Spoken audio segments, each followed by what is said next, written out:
me ask you, politics, if you're saying you're doing it with the purpose of responsibility, the fact is that the opposition ruled states have absolutely no confidence in the center.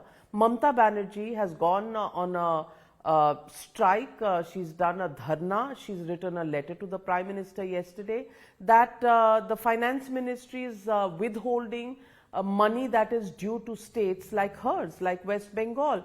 The issue raised by the Finance Ministry is no utilization certificates, and she says nothing is pending. Why is there just so much confrontation between the central government and the federal governments in states, especially ruled by the opposition? I don't think there is a confrontation, Navika.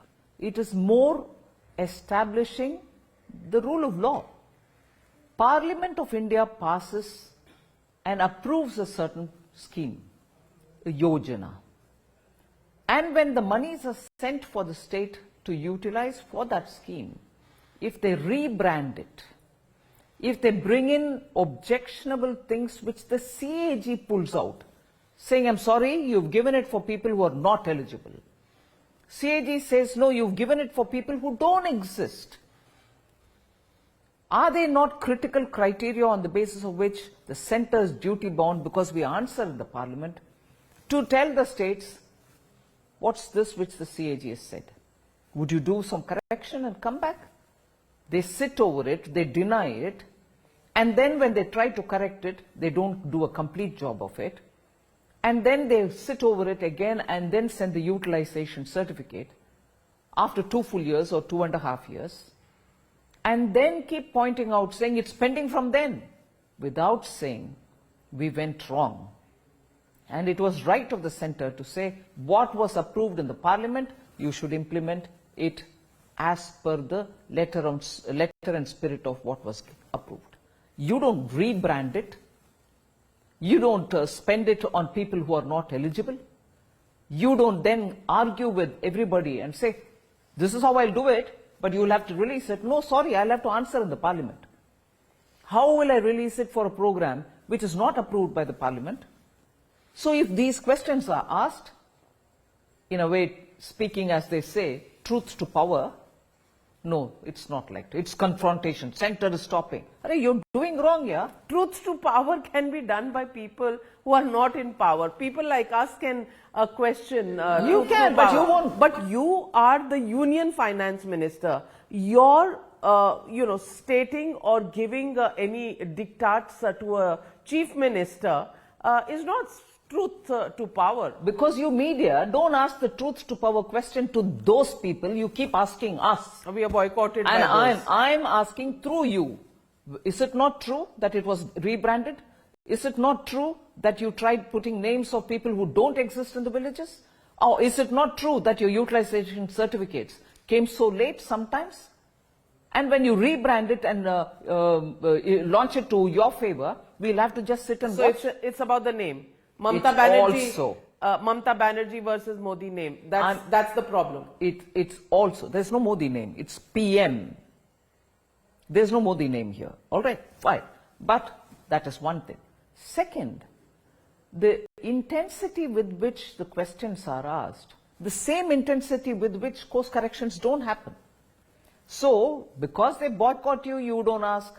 And when we ask and we stand up in the parliament with the records and say this is what is going on, no, we won't hear your answer, we'll walk out or bang or thump on the desk and call us names and go away. I want them to come to the parliament and ask me these questions. I'll give with the facts as to how their schemes are all distorted and they want us to go with the malpractice there. I'm sorry, no. We don't do malpractices, nor would we accommodate that. There is also a statement that came from Mr. D.K. Suresh, Member of Parliament from the Congress Party, who said, southern states contribute so much to the tax kitty and they get nothing in return because everything is redirected to the northern states, obviously hinting at your stronghold areas in the Hindi heartland. And he said that it's possibly time now for southern states to join together and make a separate country. How do you respond to a statement of that kind? We completely condemn the statement. Come what may, whatever be the context. And this is an honorable member in the parliament, he's a sitting member of the Lok Sabha. Has he raised this question in the Lok Sabha ever? Has he got replies from the ministers? And if he had the data with him, would he say that his apprehension was wrong? The formulation for sharing revenue is given by the Finance Commission. How much goes to which state? And when does it go? We follow that to the last cross of the T and dot of the I. If I've violated even one day by 1 hour, ask me. But even, let's for a moment think that no, probably there was something which is not given. Would you then call for a separation of southern states from the Union of India? Didn't he swear on the constitution when he entered the parliament? Even before contesting an election, you expected to swear on the oath? And then after winning, and then after coming into the Lok Sabha? Has the sitting member forgotten it? And he is no less than the brother of the Deputy Chief Minister, coming from the state to which the party's All India President, Shri Mallikarjun Kharge ji, comes from. And if this is the statement, you think it's right? It's wrong on every count. Southern states get their due. And from yesterday, since after the statement was made by Honorable Member D.K. Suresh, social media is abuzz with data coming from government sources, both Karnataka government and All India, about which state is getting what and how much is being contributed by which state. If that's the argument, first of all, then let me ask, within Karnataka, Kalyan Karnataka doesn't get enough money. Bangalore generates a lot of money. Can then Bangalore say, I'm sorry, we want to be away from Karnataka, or we are not getting enough money from Karnataka's revenue? Can this kind of a talk be encouraged? Karnataka, Bangalore contributes a lot. If money is being taken for Kalyan Karnataka or Chitradurga or, not so developed areas, will then the Bangalorean citizens ask, oh, we want to be out of Karnataka because we are the ones who are generating money, it's going to Chitradurga? Is this the way country is governed? And is this what a responsible member of parliament can speak? And then to suggest, I'm sorry, what? Separate from India? I thought we're all sitting here in the parliament remembering the constitution and unity of India. Absolutely condemnable statement.